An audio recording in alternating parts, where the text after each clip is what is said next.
Good morning, Mox, and welcome back to FSCTV News. I'm Emaretta Branham. And I'm Amanda Parrish. From the start of fall festivities to the 4+1 program, there's a lot to discuss, so let's get into it. This is your campus news show. On October 1st, the U.S. entered into a government shutdown, bringing many federal operations to a standstill and reigniting debates about partisanship, spinning priorities in the future of American governments. A government shutdown occurs when Congress fails to pass legislation before the end of the fiscal year on September 30th. This legislation, otherwise known as appropriation bills, sets aside money that funds the operations of all federal agencies and programs. Without an agreement from both chambers of Congress and the President's signature, the government loses the authority to spend, leading to a shutdown. The 2025 shutdown was largely driven by disagreements between Republicans and Democrats over lowering the monthly cost for health insurance for people who buy plans through the Affordable Care Act marketplaces.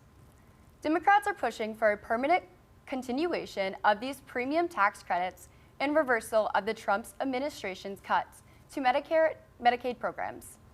While the Republicans feel that healthcare subsidies should be negotiated separately at a later date, if the credits are allowed to expire, a big impact on Americans can be expected. According to PBS, more than 24 million people have Affordable Care Act health insurance, and if the credits expire, annual out-of-pocket premiums are estimated to increase by 114%. The effects of the shutdown have also spread to college campuses. Students across the country are experiencing delays in financial aid processing, including FAFSA, Pell Grants, and federal loans. Many work, study, and campus jobs supported by federal funds are on hold, and federal research programs are temporarily frozen. Lawmakers are now under more pressure than ever to find a long-term solution to end the shutdown and rebuild public trust in government efficiency. If Congress can agree on a continuing resolution, it would temporarily fund the government at existing levels, buying time to negotiate a full-year spending plan. However, if a compromise can't be reached, the longest government shutdown in United States history will continue.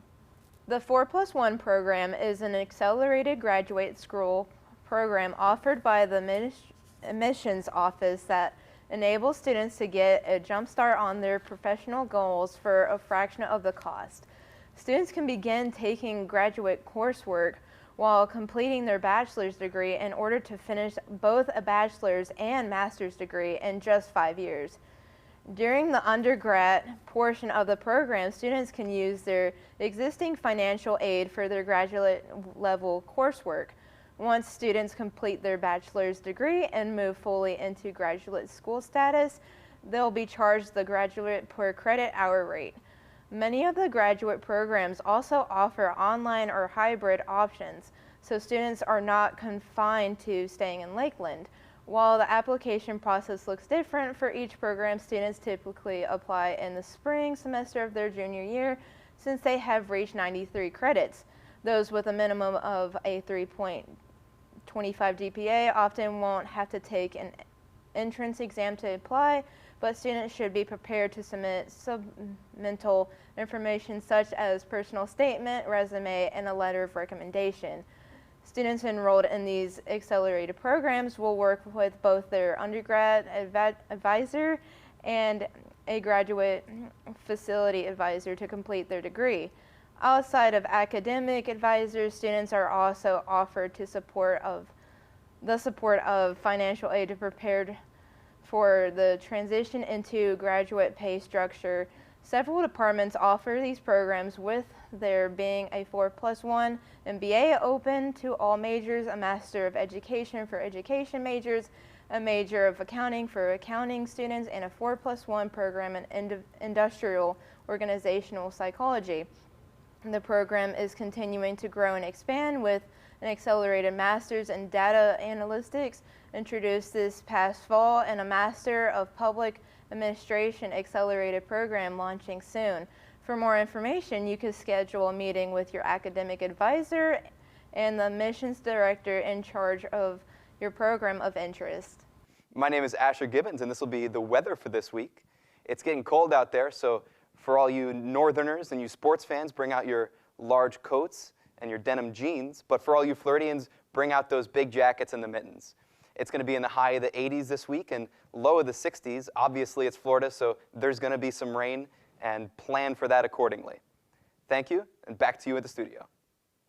Reality show Dancing with the Stars has fallen under fire recently as allegations of the judges rigging the vote and having biases towards certain celebrities have been called out by fans. Viewers have mostly had control over who stays and who leaves the show by texting during the episode's live broadcast. The pair they think performed the best, however.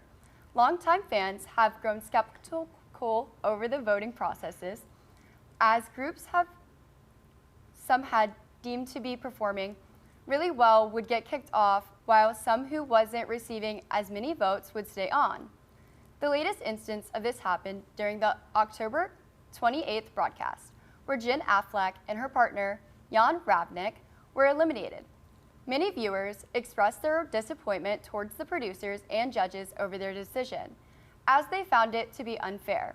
Ravnik, the pro, was previously a backup dancer for Taylor Swift during her Eras tour. And Whitney Levitt, a co-star alongside Affleck from The Secret Lives of Mormon Wives, was ranked in the bottom 3, yet remained in the show over Affleck. In an interview with E! News, Ravnik spoke about his time working alongside Affleck and how they were coping with their removal from the show, where he said, quote, "Even if we are going home with a good performance. And it's not in our mind, oh, we could do better because we did everything. We left the entire love and passion on the stage, and we are going home happy and grateful for everything," end quote. Since the start of the current season, viewership has continued to climb with each new episode, starting at 5.3 million, turning into the first episode, and 6.7 million, watching the latest broadcast episode 7. As the show gets closer to the end of its 34th season, it may become more obvious if contestants are remaining on the show for their dancing talents or because the judges have a soft spot for them. As the cool weather rolls in, so does the variety of Lakeland fall festivities. One of the most popular fall traditions in the area is visiting local pumpkin patches. Families often head to the Harvest Holler corn maze, open through November 16th, for hay rides, hands-on animal experiences, and meet and greets. The barnyard also hosts seasonal events throughout the year, giving locals a reason to visit beyond October.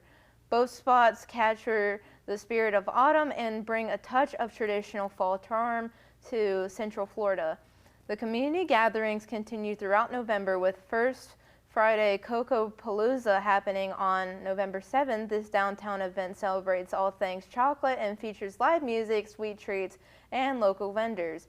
Later in the month, the city officially welcomes the holiday season with the Christmas tree lighting in Mon Park on November 27th, an event that draws hundreds to enjoy carols, cocoa, and a sparkling start to winter festivities.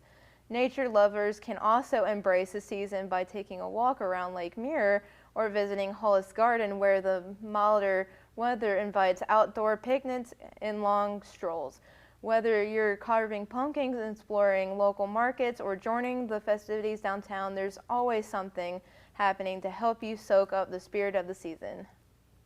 That's it for this week's edition of FSCTV News. Once again, I'm Amanda Parrish. And I'm Emaretta Branham. Thank you for tuning in, and we'll see you next time.